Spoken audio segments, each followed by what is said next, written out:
Jai Prabhuji. The mind is the topic of Raja Yoga. If we want to derive the benefit of yoga, we must understand the mind perfectly.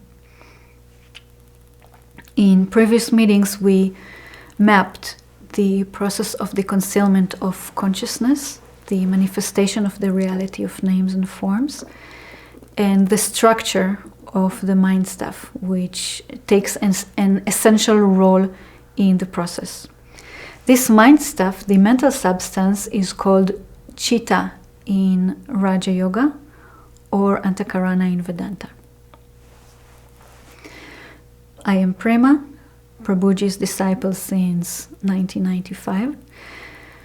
Before we proceed with our course, I wanted to clarify that although our discussions are based on Prabhuji's literary work, they do not come to represent him. Whenever his teachings are discussed, it reflects the speaker's own understanding and interpretation.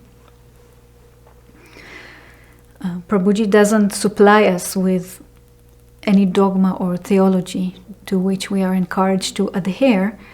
He rather advocates to step out of those concepts, and he shares his thoughts like a companion. And his work inspires us to develop our own observation and critical thinking to explore reality in ourselves. In those meetings, I share my retroprogressive path, and what the listener takes or rejects is his or her own process.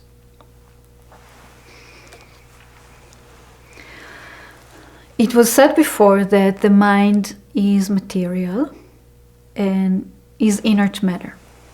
And this might sound odd to the Western ear, so it's good if we consider the difference between the East and the West in this respect.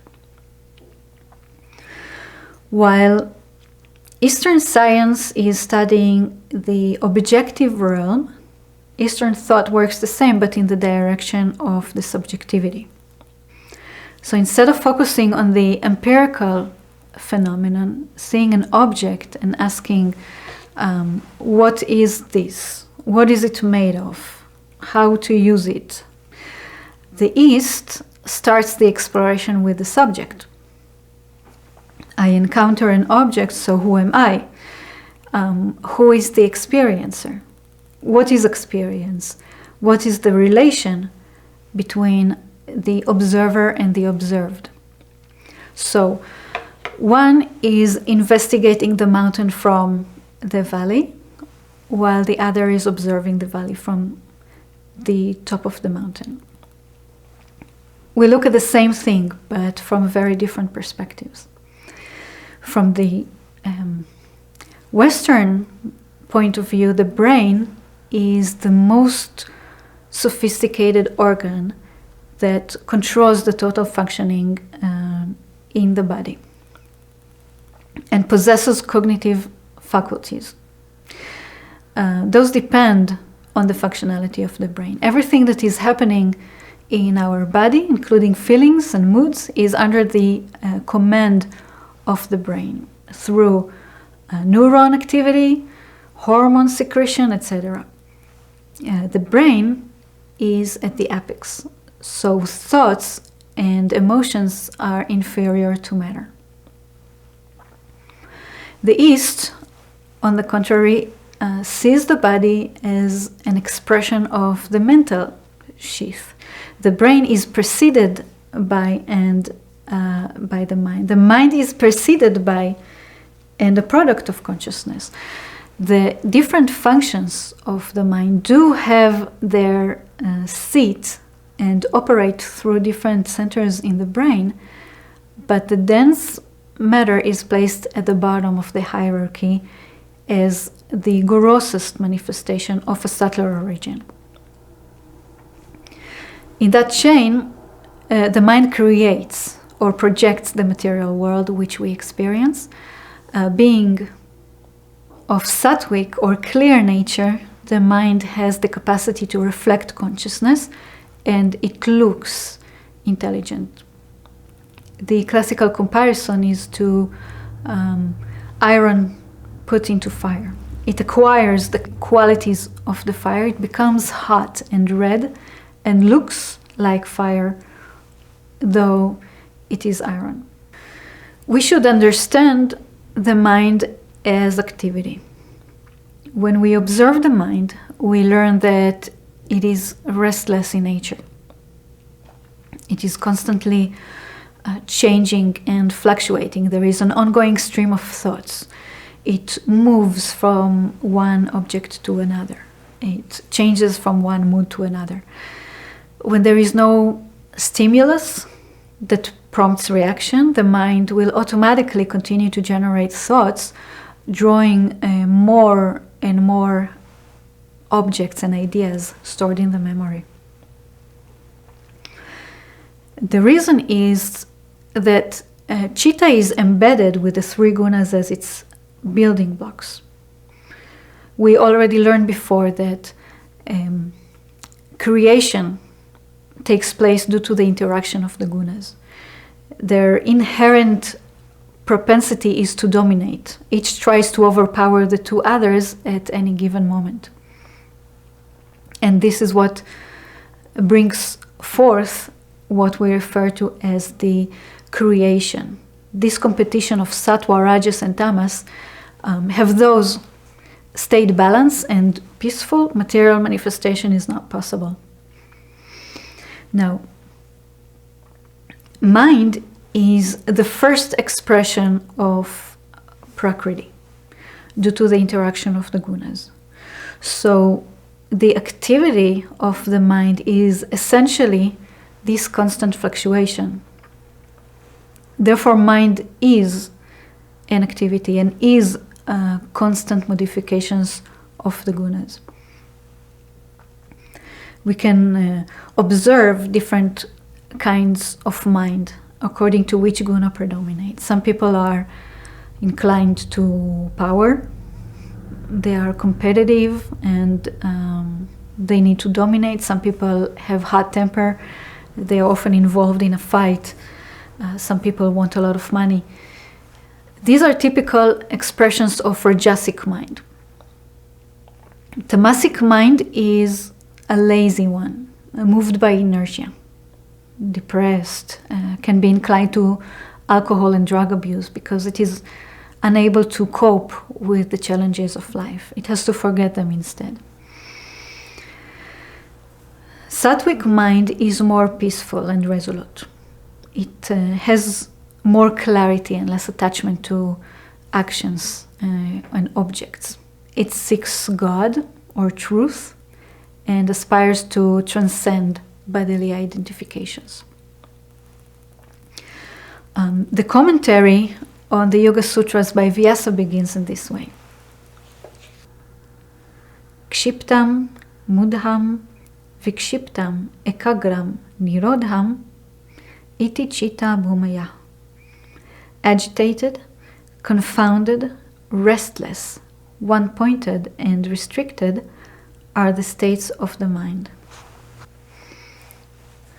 These are 5 different states classified according to level of concentration. Kshipta is a state ruled by rajas, of restlessness and disturbance.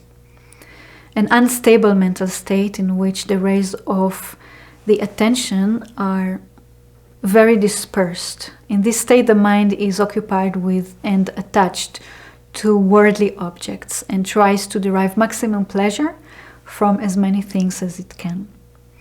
As we can rightly assume, this state of mind is uncomplimentary to yoga. It is a chaotic, distracted, and tormented mind.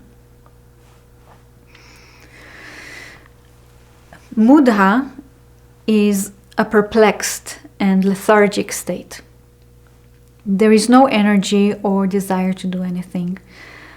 Tamaguna dominates, and the mind tends to occupy with unfavorable activities that are not purposeful. That is a state of depression, or, for example, persons under intoxication of alcohol or drugs are characterized by this state of mind.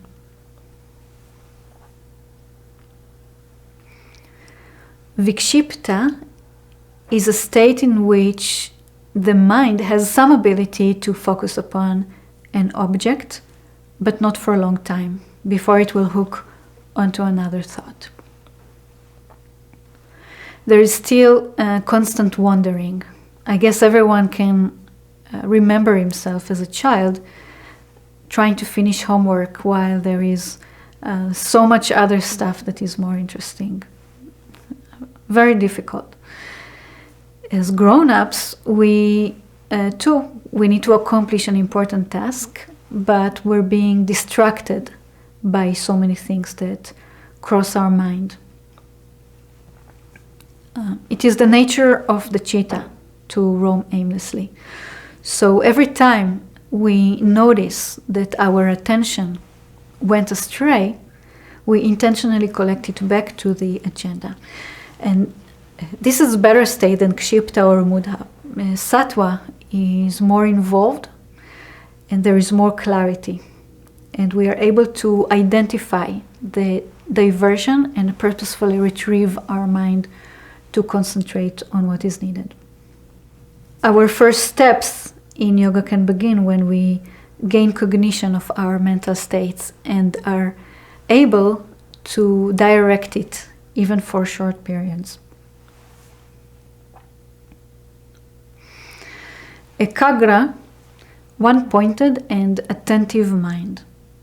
Sattva is dominating here. So the mind can easily be fixed on object or topic for a longer time without being diverted unintentionally.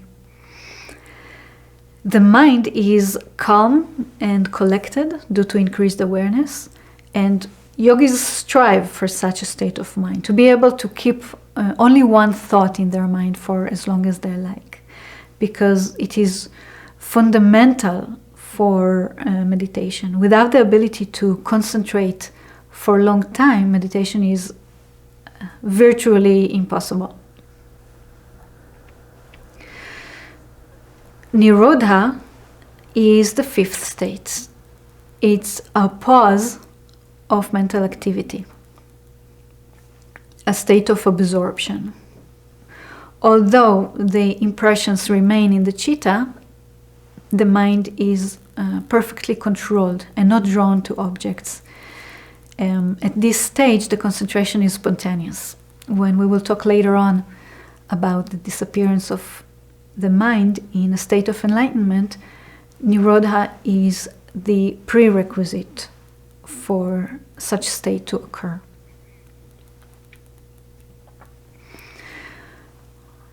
What are the modifications of chitta? The Yoga Sutra begins by saying, Yogas chitta vritti nirodha. Yoga is a cessation of the mental modifications. These modifications are called vrittis, translates as whirlpool. It's a movement or wave in the mental substance, movement of prana that come from desires.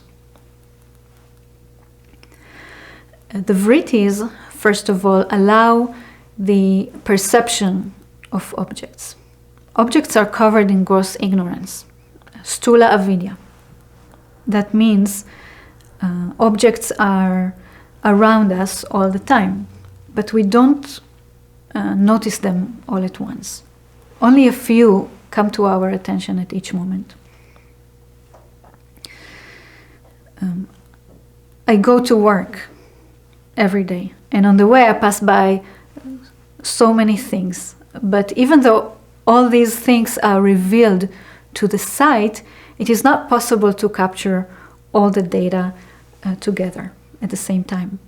Some of these things I notice every day, while other things only sometimes, and most likely some I never paid attention to.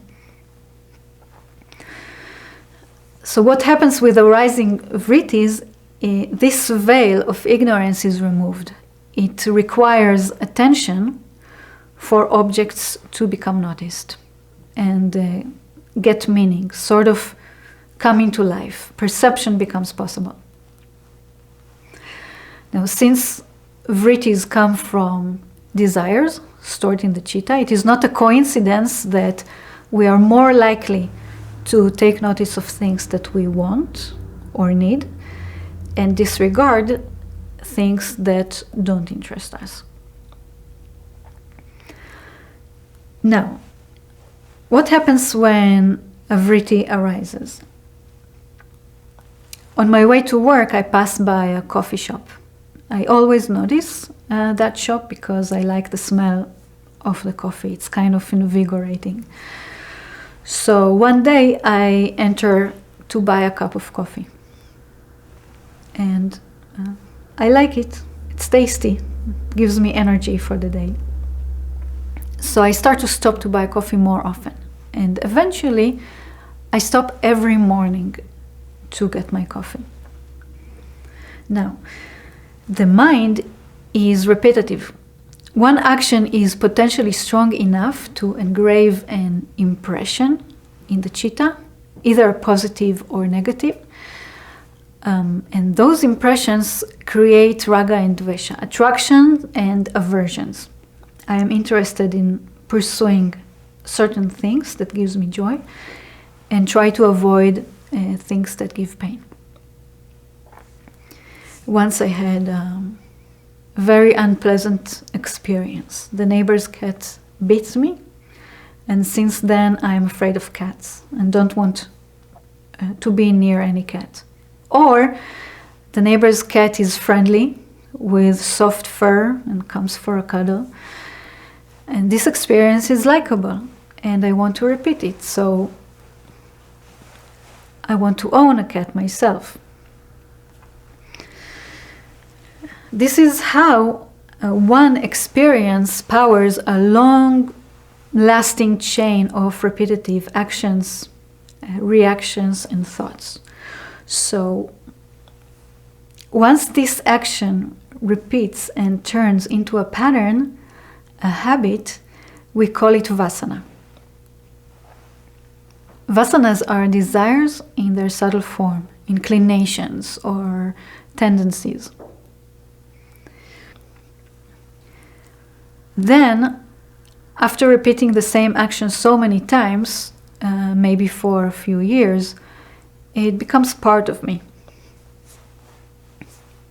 I can't start my day without coffee. Everyone at the office knows not to talk to me before I had my coffee. That is samskara.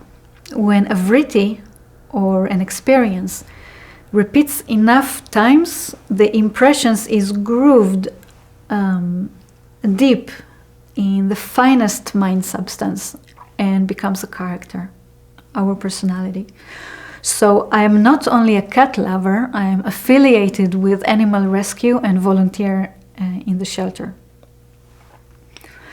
At this level, it is not just about a cat or a cup of coffee. It is the way I carry myself. Vrittis, vasanas, and samskaras, they feed each other and work in both directions. Vrittis create vasanas and samskaras, and also vice versa. Samskaras and vasanas produce desires. Desires cause vrittis to arise as urges and impulses, and it prompts an action to fulfill our urges, which further feed vasanas and samskaras, and so on.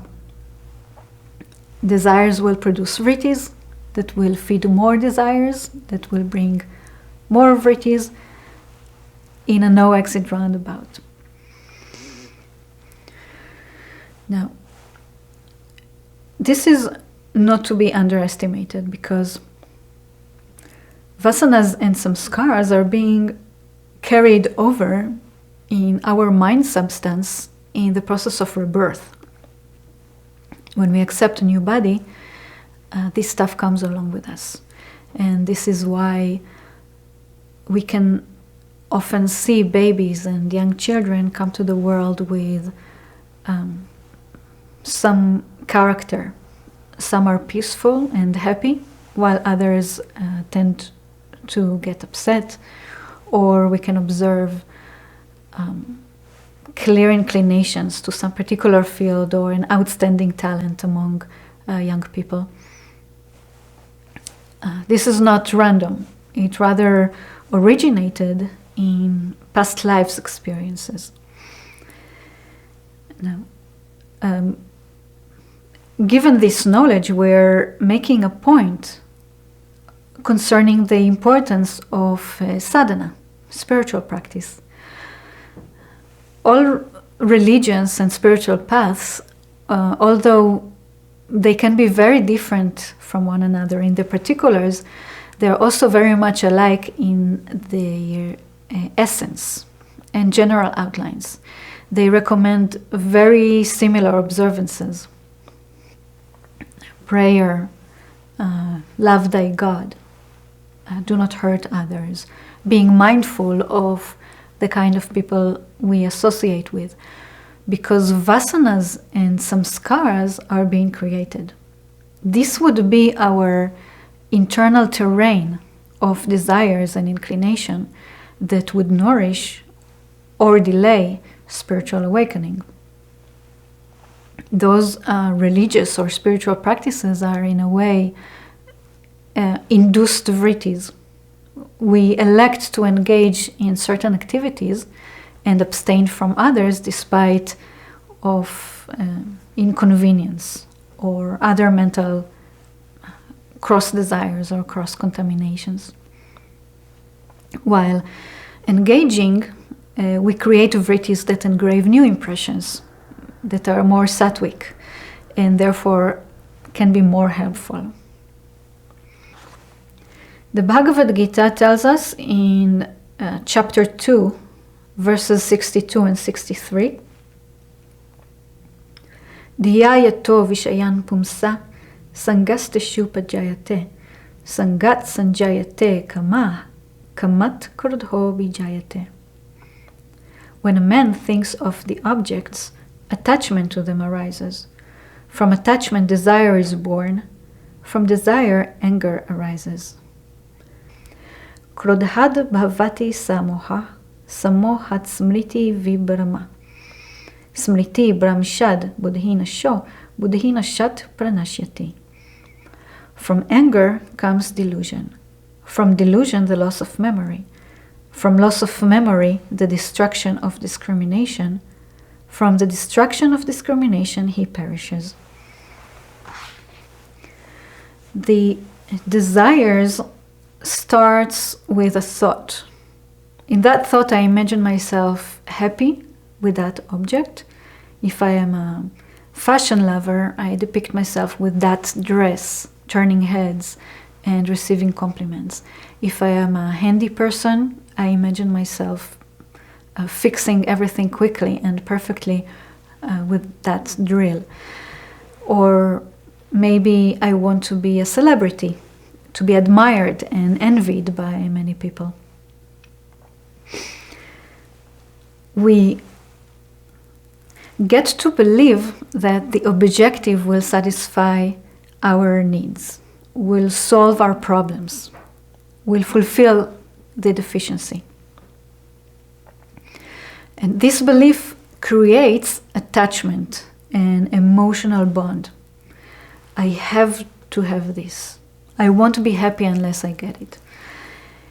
And we know very well from early in our life, and we continually see it among children. It can be very upsetting not to have something that we want.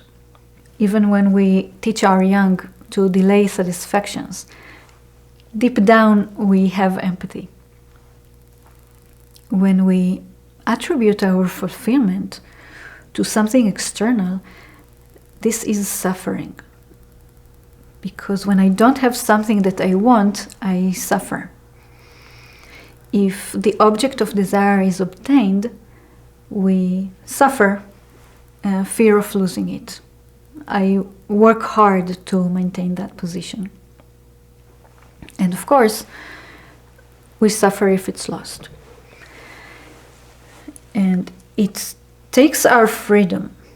Once we give our happiness to an object or an action, we transform ourselves into a slave of the object of our desire. And what jeopardizes our retroprogressive undertaking is the loss of clarity. The perfect example is that of a smoker. Everyone knows that smoking cigarettes is linked with the development of health problems. Despite this, many people smoke and tell all kinds of justifications. I am dealing with stress. If I won't smoke, I will gain weight. There are doctors who smoke. I even heard people say that nicotine improves memory. The subject of our desire very easily climb up the list of priorities, and it blinds us. With the intellect at the service of the ego, we have every argument in support of what we want to do, while the cons become secondary or vague. And this is loss of discernment. The example of a smoker is a very obvious one, though I assure you that every person on earth, if he wants to see clearly, will find that smoker within that justifies desires. Why I need that dress, why I support tax reductions. Those are superficial, but this cognitive bias doesn't exist only on the surface. Realizing our true nature takes much refined observation of the egoic and mental phenomenon before pure consciousness is recognized. The verse ends, "From the destruction of discrimination he perishes." Why perishes?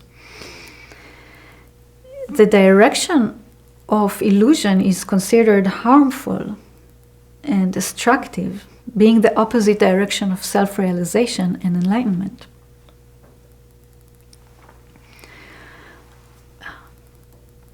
This loss of discernment pervades our entire reality, the way we subconsciously interpret experiences. If I can't start my day without coffee, this is easy to solve, but the core of it may be deeper and too painful to be looked at.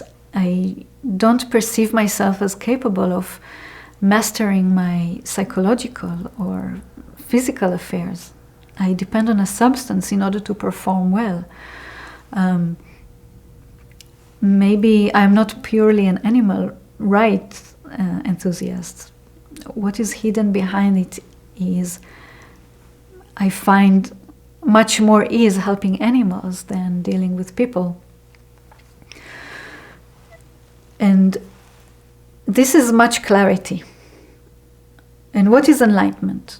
To see what? The truth, the ultimate reality, not lies, not fake stories. Discrimination refers to discerning between the real and the non-real, the self and the non-self. The obscurity caused by desires keeps us back in strong identification with the body and mind complex.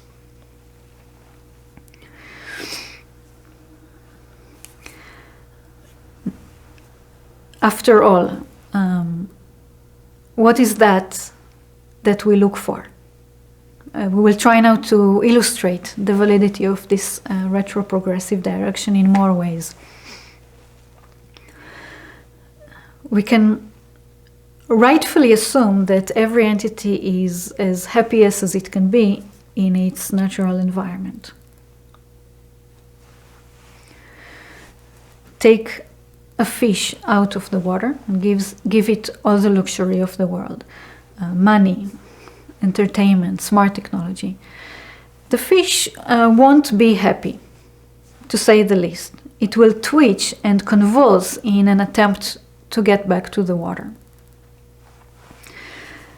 Send a person to outer space. He or she may have an incredible once-in-a-lifetime experience, but they won't be able to stay there for long. If you leave them there for the rest of their lives, they won't do well. We, conscious humans, are in quite similar position. We are constantly seeking pleasure and enjoyment, meaning, and different achievements because we're not comfortable here. Why do we seek relationships? Because we feel lonely, we feel separated. Why do we seek power? Because we feel limited and weak. Why health? Because the physical body is subject to afflictions and misfunctions. Security, because we feel threatened. And of course, why do we seek pleasure? Because otherwise we suffer.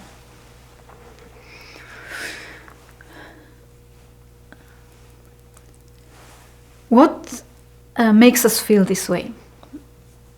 When a baby is born, he doesn't know what needs to happen. But he feels hungry. Hunger appears because the body needs nourishment. The presence of food doesn't prompt hunger. Maybe appetite, but hunger does not depend on the availability of food.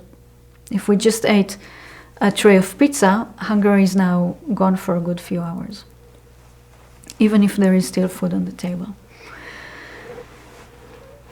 On the contrary, our fridge may be empty, but we will still get hungry. How do we satisfy hunger? Only by eating. Reading a cookbook will not satisfy it. Smelling food or hearing about will not help. Only consuming food. Why? Because the body is made of the food that we consume. This is its substance and nature. The suffering of hunger tells us that something is deficient from its wholesome state. And as far as our state of unity with consciousness, what are the attributes of consciousness? It is all-pervading, eternal, omniscient, omnipotent, blissful. Isn't it everything we wish for? What are all our desires aim for, if not fulfillment in all these respects?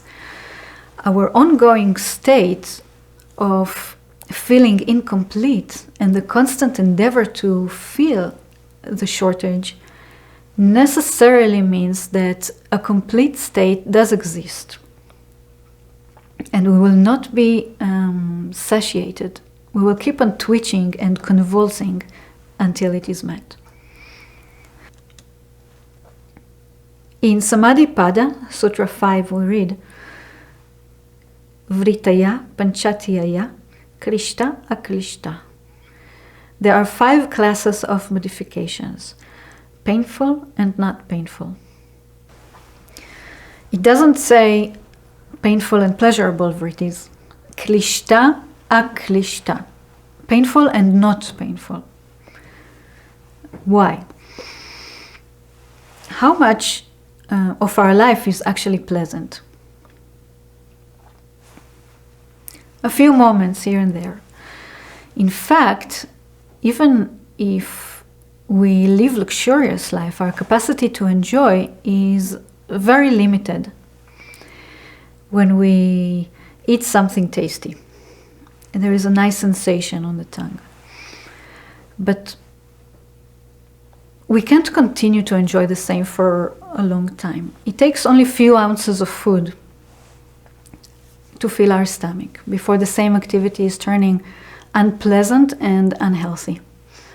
It is the same with every activity that we elect. We can engage only so much because sooner or later we either get tired of it and want to do something else, or simply have to attend other needs. We develop a few cultural phrases like "thanks God it's Friday," me time, work-life balance. Those were born out of this pain culture. They indicate that most of the time and energy is invested in things that we don't want to do. From our submission to an agency other than ourselves, a workplace. We depend on it, though it limits our activities. Compliance with government regulations, with social norms, with family affairs. So, bottom line, we are trying to achieve happiness, but all we get is a brief relief of pain. Satisfaction of wants is not real fulfillment. It's a momentary calming of our desires. But topical ointment won't cure an internal disease. Vrittis are sure to come again and again, powered by vasanas and samskaras. So Patanjali doesn't consider any vritti as pleasurable because they all come from this bondage, from this slavery. One who understands that he is a prisoner won't care if his chains are of iron or of gold. Changing our habits and our thoughts is not enough. What will ultimately free us from this vicious cycle is to stop and get off the carousel. Patanjali advocates to try to achieve a state of nirodha, a state in which there are no thoughts, no vrittis. But if we will now sit, close our eyes, and try to stop thinking, that is going to be difficult because those who try know that even when we do manage to stop thinking for a moment, immediately come that thought that tells, now there is no thinking. Kind of lost game sometimes. Prabhuji explains that the state of nirodha is without any conflict, without suppression. It is rather an absorption, which means that the activity is paused in a peaceful and harmonious integration of the observer and the observed. The mind disappears and unity remains because the separation doesn't occur. This nirodha state is basically the disappearance of the mind. And he writes in this regard: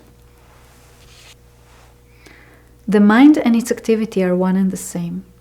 In the same way that a poem is a series of words and the combination of musical notes is a melody, the mind is actually a sequence of thoughts. If we separate the words, the poem vanishes. If we separate the notes, the melody fades away. And if the thoughts cease, the mind disappears. Jai Prabhuji.